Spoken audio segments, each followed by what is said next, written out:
ದೇವ್ರೆ, ಹೆಂಗಾದ್ರೂ ಮಾಡಿ ಪುಷ್ಪಕ್ ಸರ್ ನನ್ನ ಮರೆಯಂಗ್ ಮಾಡು. ನನ್ನ ಮರೆತು ಇನ್ನೊಂದು ಹುಡುಗಿನ ಮದುವೆ ಆಗಂಗ್ ಮಾಡು. ಅವ್ರ ಜೀವನ ಚೆನ್ನಾಗಿರ್ಬೇಕು. ನಾನಿನ್ ಬರ್ತೀನಿ. ಮೈನಾ, ಒಂದು ನಿಮಿಷ.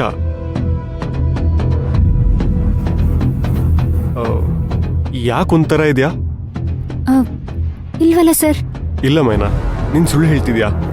ಏನಾಯ್ತು ಅಂತ ಹೇಳು ಪ್ಲೀಸ್. ಸಾಧ್ಯ ಆದ್ರೆ ನಾನು ಅದಕ್ಕೆ ಹೆಲ್ಪ್ ಮಾಡ್ತೀನಿ. ಪ್ಲೀಸ್ ಹೇಳು.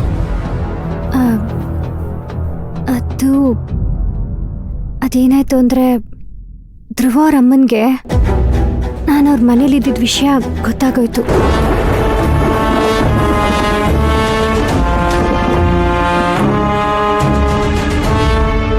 ಆಮೇಲೆ ಆಮೇಲೆ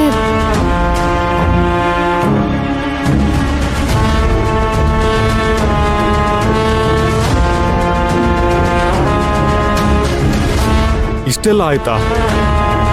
ಇಷ್ಟೆಲ್ಲ ಆದ್ರೂ ನನ್ನ ಹತ್ರ ಒಂದ್ ಮಾತು ಹೇಳಿಲ್ಲ ಅಲ್ಲ ಮೈನಾ. ಅದು ನಾನು ಫೋರ್ಸ್ ಮಾಡಾದ್ಮೇಲೆ ನೀನು ಹೇಳ್ತಿದ್ಯಾ? ಛೇ, ನಾನು ತಪ್ಪು ಮಾಡ್ಬಿಟ್ಟೆ. ನಿನ್ನ ಅಲ್ಲಿ ಬಿಡಬಾರ್ದಿತ್ತು. ನಾನು ವಾರ್ಡನ್ ಅವ್ರ ಕಾಲು ಹಿಡ್ದಾದ್ರೂ ನಿನ್ನ ಹಾಸ್ಟೆಲಲ್ಲೇ ಇರಿಸ್ಬೇಕಿತ್ತು. ಇಲ್ಲ ಸರ್, ಈಗ ಸಮಸ್ಯೆ ಅದಲ್ಲ. ಧ್ರುವ ಅವರು ಅವ್ರ ಅಮ್ಮನ ಜೊತೆ ಜಗಳ ಮಾಡ್ಕೊಂಡು ಮನೆ ಬಿಟ್ಟು ಹೊರಗಡೆ ಬಂದ್ಬಿಟ್ಟವ್ರೆ. ವಾಟ್? ಏನ್ ಹೇಳ್ತಿದ್ಯಾ ಮೈನಾ? ಹೌದು ಸರ್, ಧ್ರುವ ಅವರಮ್ಮ ನನ್ನ ಜೊತೆ ಹಾಗೆ ನಡ್ಕೊಂಡ್ರು ಅಂತ ಅವ್ರ ಅಮ್ಮನ ಮೇಲೆ ಕೋಪ ಮಾಡ್ಕೊಂಡು ಮನೆಯಿಂದ ಹೊರಗೆ ಬಂದ್ಬಿಟ್ಟವ್ರೆ. ಈಗ ಅವರಮ್ಮ ಊಟ ತಿಂಡಿ ಮಾಡದೆ ಕೂತವ್ರಂತೆ.